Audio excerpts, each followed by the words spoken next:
the silent treatment started around, I guess, 4.5 months in, shall we say. And then all these other things were happening as well at the same time. So then the day finally arrives, and it's the day of my performance review. And I hadn't received, as I've said, much feedback. And I sat down in the managing director's office on a sort of leather sofa, and my manager, Paul, was there.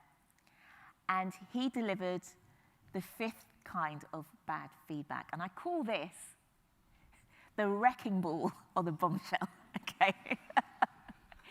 And this is when things have gone on so far to such an extent that the next bit of feedback you receive is catastrophic because it's something you can never, ever come back from. So what do you imagine I heard that day? Just yell out somebody. Don't be afraid. You're fired, yes, thank you. So on that day, I was told, well, you're in a consulting role, your clients don't want to pay your hourly fee, they don't think it's worth it. I'm afraid that this is your last day of work. You're fired. We're going to have to let you go.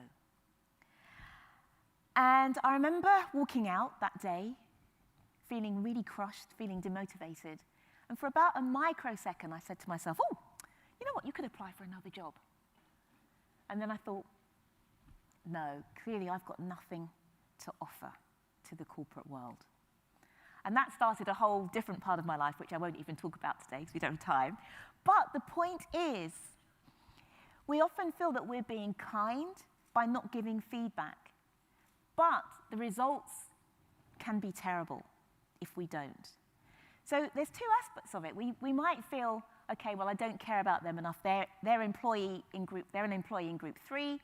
They don't deserve the feedback, or they're not good enough. Nothing can help them. Or it might be, gosh, I've got to give them so much feedback. I don't know where to start. They'll be crushed. I better not say anything. But in both those scenarios, you can wind up with the same result.